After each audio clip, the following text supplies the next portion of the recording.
जय मसीह जी दोस्तों। आज का विषय है, क्या मसीह लोग मूर्ति पर चढ़ाया हुआ प्रसाद खा सकते हैं, जैसे दशहरा, दीपावली, होली इत्यादि। बहुत सारे भाई बहन यह कहते हैं कि मूर्ति पूजा का जो प्रसाद होता है, जैसे मिठाई, नारियल, मिश्री, हलवा, पूड़ी इत्यादि जो मिलता है प्रसाद में, तो हर एक व्यक्ति यह सोचता है कि प्रसाद खाने में क्या बुराई है। हम यह सोचते हैं कि यदि हम प्रभु यीशु मसीह के नाम से प्रार्थना करें तो यह प्रसाद शुद्ध हो जाएगा। यह तो एक भोजन की तरह है, एक मिठाई की तरह है, तो हम इसको निसंकोच खा सकते हैं। तो मेरे प्रियो, आज हम इसी के बारे में चर्चा करेंगे कि क्या हम प्रसाद को यीशु मसीह के नाम से शुद्ध कर सकते हैं और खा सकते हैं क्या।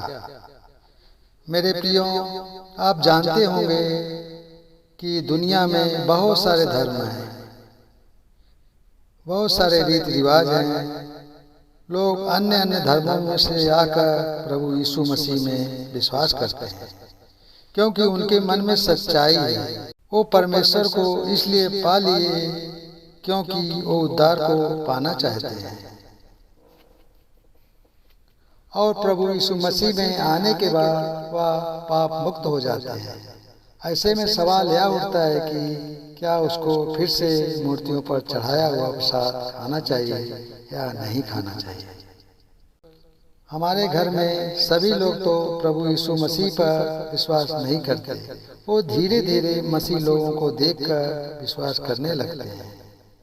वही लोग कहते हैं कि प्रसाद तो भी परमेश्वर का बनाया हुआ है, तो इसे हम क्यों नहीं खा सकते। उसको प्रार्थना करके खा सकते हैं, और कहते हैं कि सारे ईश्वर, सारे भगवान एक ही तो होते हैं। तो ऐसा वो लोग सोचते हैं। उनको यह नहीं पता होता कि हमारे प्रभु यीशु मसीह हमारे पापों के लिए क्रूस पर बलिदान दे दिया, ताकि हम पाप मुक्त हो सके, और एक काम दुनिया का कोई भी ईश्वर और भगवान नहीं कर सकता। केवल और केवल हमारे प्रभु यीशु मसीह ने ही करके दिखाया है। तो हम 1 कुरिन्थियों के अध्याय 8 के 8 में पढ़ते हैं, भोजन हमें परमेश्वर के निकट नहीं पहुंचाता। यदि हम न खाएं तो हमारी कुछ हानि नहीं, और यदि खाएं तो कुछ लाभ नहीं। देखिए दोस्तों, यह जो प्रसाद है वह क्या है। यह एक प्रकार का भोजन ही तो है, लेकिन हमारा विश्वास क्या है। हमारा विश्वास परमेश्वर पर है। यदि कोई अगला व्यक्ति देखता है कि हम खाते हुए मूर्ति पर चढ़ाया हुआ प्रसाद और मूर्ति पूजा करते हुए, तो उसका भी विश्वास टूट जाता है, क्योंकि वो देखता है कि हमारा जो विश्वासी होकर मूर्ति पर चढ़ाया हुआ प्रसाद खा रहा है, हर तरीके से बुरा काम कर रहा है, तो हमें भी करने में क्या बुराई है। तो हमें ऐसा नहीं करना चाहिए। अगर हम वो गलतियां करेंगे तो परमेश्वर हमें दंडित करेगा। जैसा आगे देखते हैं 1 कुरिन्थियों के अध्याय 8 के 4 में, सो मूरतों के सामने बलि की हुई वस्तुओं के खाने के विषय में हम जानते हैं कि मूरत जगत में कोई वस्तु नहीं, और एक को छोड़ और कोई परमेश्वर नहीं। हम जानते हैं कि मूर्ति का कोई अस्तित्व नहीं होता है। वह एक निर्जीव वस्तु होता है, जो मिट्टी या किसी अन्य वस्तु का बना होता है। तो उसमें कोई जान होता है? नहीं होता। इस दुनिया का सृष्टिकर्ता एक ही है, वह है हमारा प्रभु यीशु मसीह। तो हमें उस पर विश्वास करना चाहिए। हमारा ध्यान उसकी तरफ होना चाहिए।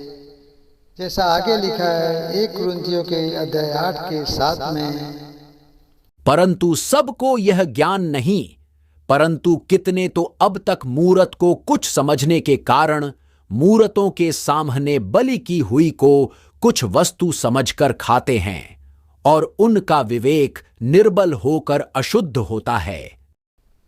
देखिए, बहुत सारे लोग कहते हैं कि प्रार्थना करने से प्रसाद शुद्ध हो जाता है। यहाँ पर वचन कहता है कि यदि हम ऐसा कुछ खाते हैं जो मूर्ति पर चढ़ाया हुआ है तो हमारा विवेक अशुद्ध हो जाता है। प्रभु यीशु मसीह एक बार हमारे पाप के लिए बलिदान दे दिया, दूसरी बार नहीं आएंगे हमारे पापों के लिए बलिदान देने। आज जो इंसान नहीं जानता है वह परमेश्वर को मूर्तियों में खोजते हैं। इस संसार में जितनी भी मूर्तियां हैं वह किसने बनाया है? वह इंसानों ने बनाया है। जैसा वो अपने मन में सोचा वैसा मूर्ति बना लिया। मनुष्य की बनाई हुई कोई मूर्ति बोल सकती है? नहीं बोल सकती। इसलिए हमारा परमेश्वर गुस्सा करता है और दंडित करता है। और जब हम पढ़ते हैं, और पृथ्वी पर किसी को अपना पिता न कहना, क्योंकि तुम्हारा एक ही पिता है जो स्वर्ग में है।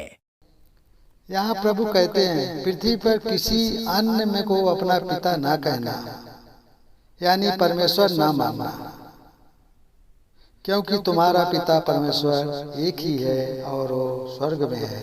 धन्यवाद। आमीन।